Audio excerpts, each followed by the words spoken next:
வணக்கம். நான் உங்கள் ஜோதிடாசான் வஜ்ரம் மருள்ராம். உறவுகளே, கடந்த 2 நாட்களுக்கு முன்பு அமோனியா வாயு கசிவால் பல தொழிலாளர்கள் பாதிக்கப்பட்டார்கள். அதில் சில தொழிலாளர்கள் இறந்தும் கூட போய்விட்டார்கள். ஒரு 6, 7 தொழிலாளர்கள் இறந்து விட்டதாக செய்திக்குறிப்பு சொல்கிறது. அதேபோல் ஒரு 60 சொச்சம் தொழிலாளர்கள் அபாயகரமான நிலையில் இருக்கிறார்கள் என்ற குறிப்பையும் செய்தி மூலமாக நாம் அறிந்து கொள்கிறோம். இந்த அமோனியா வாயு கசிவு என்பது உங்களுக்கு நினைவிருக்கும் வேண்டும் என்றால், சரியான தேதி எமக்கு தெரியவில்லை.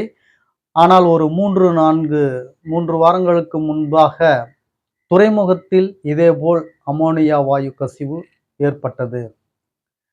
அங்கும் இதே அமோனியா வாயு கசிவு ஏற்பட்டது. இங்கும் அமோனியா வாயு கசிவு ஏற்படுகிறது.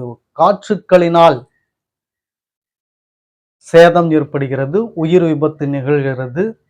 மனித இனத்திற்கு அச்சுறுத்தலாக இந்த காற்று அமைந்துவிட்டது என்பதை சொல்கிறேன். அதே போல நேற்று லக்னோவில் தீ விபத்தால் 41 பேரோ 40 சொச்சம் அப்படின்னு நினைக்கிறேன், சரியாக எனக்கு நினைவில்லை. தீயினால் உயிரிழந்திருக்கிறார்கள், பாதிக்கப்பட்டிருக்கிறார்கள். அது மட்டுமல்ல, தமிழ்நாட்டில், இந்தியாவில், ஏன் உலக அளவிலும் தீ விபத்து பெரிய சேதத்தை ஏற்படுத்துகிறது, பெரிய தாக்கத்தை ஏற்படுத்தி வருகிறது. இங்கு நாம் புரிந்து கொள்ளக்கூடியது என்னவென்றால், இந்த 2 விஷயங்கள் குறிப்பாக உலகத்தில் நடந்து கொண்டிருக்கிறது. வாயுவால் பிரச்சனை, அதாவது காற்றால் பிரச்சனை, காற்று விஷக்காற்றாக அல்லது காற்று மாசடைவது, இப்படி காற்றினால் மனித குலத்திற்கு பாதிப்பு, அதேபோல் நெருப்பால் மனித குலத்திற்கு பாதிப்பு. என்ன சொல்கிறது இந்த பிரபஞ்சம்? பிரபஞ்சத்தால் நிகழக்கூடிய நிகழ்வு தானே இது. என்ன சொல்கிறது பிரபஞ்சம்?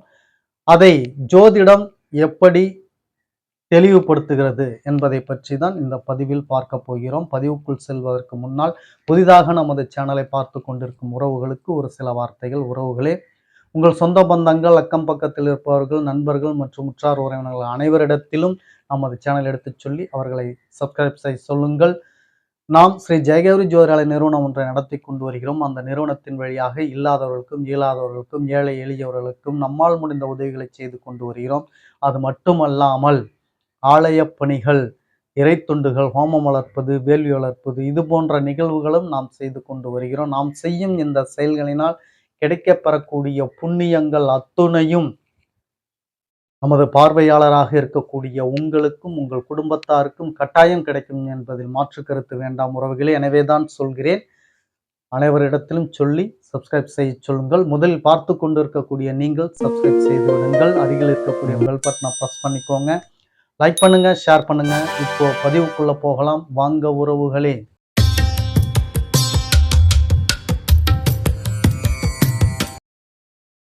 உறவுகளே, இந்த தீ விபத்துக்குரிய நிகழ்வுகள், இந்த காற்று நச்சு காற்றாக இருக்கிறதுக்குண்டான நிகழ்வுகள், இது எப்படி ஏற்படுகிறது, எதனால் இந்த பிரபஞ்சம் அதை எப்படி நமக்கு தருகிறது என்பதை பற்றி பார்த்து விடலாம். இந்த தீக்கு கிரகமாக இருக்கக்கூடியது சூரிய பகவான்.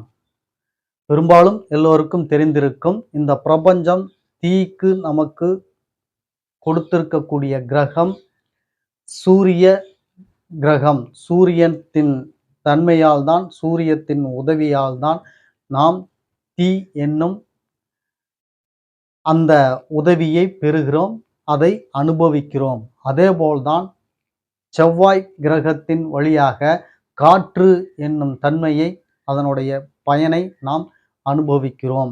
இப்போ காற்றுக்கும் சூரியனுக்கும் தன்மை வகித்த கிரகம் இந்த 2 கிரகமும்.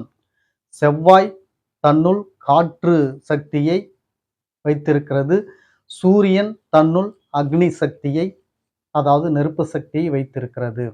இந்த 2 கிரகங்களும் இணையும் பொழுது அங்கு தீ விபத்து கட்டாயம் நிகழும். தீ விபத்து அப்படின்னா உடனே நாம் பயப்படக்கூடிய அந்த நிலைக்குத்தான் செல்வோம். இதில் என்ன ஒரு வேறுபாடு இருக்கிறது என்று பார்த்தீர்கள் என்றால், இங்கு சுபகிரகங்கள் தொடர்பு பெறும் பொழுது இந்த தீ, அக்னி தீ என்பது ஹோமகுண்டம் வளர்க்கும் தீயாக, ஒரு அணு உலை மின்சாரம் எடுப்பதற்கோ அல்லது அனல் மின்சாரம் எடுப்பதற்கோ அல்லது ஒரு பெரிய தீ மூட்டி ஆலையில் காய்ச்சுவது, பாகு காய்ச்சுவது, வெல்லம் காய்ச்சுவது, இது போன்ற தீகள் சுப கிரகத்தின் அடிப்படையில் யாருக்கும் சேதத்தை ஏற்படுத்தி தராமல் விளையக்கூடிய பெரும் தீகள் இது. ஆனால் அசுப கிரகங்கள் இந்த செவ்வாய் சூரியனோடு தொடர்பு பெற்றுவிட்டால் அது நச்சு தீ, இந்த காட்டு தீ, இந்த ஆலையில் ஏற்படக்கூடிய விபத்துகளால் நடக்கக்கூடிய தீ, இப்படி அசுபத்தை தரக்கூடிய தீயாக மாறிவிடும். அதே போல்தான் காற்றும் சுவாசிக்க முடியாத கெட்ட காற்றாக, வாயு இது போன்ற அமோனியா வாயு, மொத்தத்தில் நச்சு காற்றாக, விஷக்காற்றாக, மனிதனை உயிரை காவு வாங்கக்கூடிய காற்றாக மாறிவிடும். அப்போ கிரக இணைவுகளை வைத்துதான் இந்த கிரகங்கள் சுபத்துவமான தீயையும் காற்றையும் தரும், அசுபத்துவமான விஷக்காற்றையும், காட்டுத்தீ, விஷத்தீ, இது போன்ற நிலையும் தரும். அப்படி என்றால் இப்போ அசுப ரீதியாகத்தானே இந்த நிகழ்வு நடந்திருக்கிறது. அப்படி என்றால் அசுப கிரகம் தொடர்பு பெற்றிருக்க வேண்டும் அப்படின்னா, ஆமாம், கட்டாயம் தொடர்பு பெற்றிருக்கிறது. முதலில் இவர்கள் இருவரும் எப்படி தொடர்புக்கு வருகிறார்கள் என்பதை பார்த்து விடுவோம். இப்பொழுது கோச்சாரத்தில் சூரிய பகவான் ஆனி மாதமான மிதுன ராசியில் பயணிக்கிறார், இடம்பெற்றிருக்கிறார். செவ்வாய் பகவான் ரிஷப ராசியில் பயணிக்கிறார், இடம்பெற்றிருக்கிறார். இருவரும் இணையவே இல்லை. அவர் ஒரு ராசியில் இருக்கிறார், இவர் ஒரு ராசியில் இருக்கிறார். இணைவு இருந்தால்தான் இந்த நிகழ்வுகள் நடக்கும் அப்படின்னு சொல்லி ஒரு ரூல் இருக்கு, விதிமுறை இருக்கு. ஆனால் அதையும் தாண்டி நிகழ்வுகள் நடக்கிறது அப்படிங்கும்போது கட்டாயம் இணைவுகள் இல்லாமல் அந்த நிகழ்வுகள் நடக்காது. அப்போ எப்படி இணைவுகள் ஏற்பட்டது அப்படின்னு சொல்லி பார்த்தீங்கன்னா, இந்த செவ்வாய் பகவான் சூரியனின் சாரத்தில், அதாவது நட்சத்திரத்தில் பயணிக்கிறார் அப்படின்றத நன்கு புரிஞ்சுக்கணும். இப்போ சூரியனுடைய சாரத்துல இந்த செவ்வாய் பயணம் பண்ணும்போது சூரியன் செவ்வாய் தொடர்பு ஏற்பட்டு விட்டார்கள். அப்போ இவர்கள் இருவரும் தொடர்பு ஏற்படுத்தி கொண்டாலே அங்கு தீச்சேதம், காற்று, விபரீத காற்று என்பது உறுதியாகிவிட்டது. ஆனால் அது நல்ல முறையிலா கெட்ட முறையிலா அப்படின்றத இப்போ பார்க்கணும். இப்ப நடந்திருக்கிறது கெட்ட முறையில தான். அப்ப கெட்ட கிரகங்கள் தொடர்புக்கு வருகிறது அப்படின்னு சொல்லி பார்த்தோம்னா உண்மைதான். மீனத்தில் அமர்ந்த சனி பகவான் 3ஆம் பார்வையாக செவ்வாய் பகவானை பார்க்கிறார். சனிக்கும் செவ்வாய்க்குமே தோராய போட்டி. இது பகை கிரகங்கள்.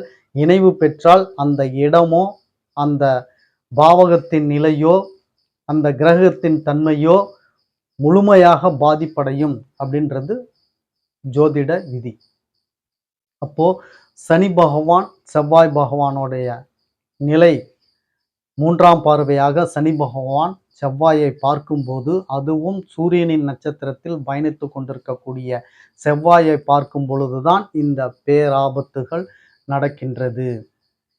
லக்னோவில் நேற்று 40 சொச்சம் மாணவர்கள் பலி. அதே போல வாயு கசிவினால் இங்கு தமிழ்நாட்டில், வெளி மாநிலத்தில், உலக அளவில் கூட தீ விபத்தும் இந்த நச்சுக்காற்று விபத்தும் ஒரு மனித குலத்திற்கு சவாலாக அடிக்கடி இது நிகழ்ந்து கொண்டிருக்கிறது.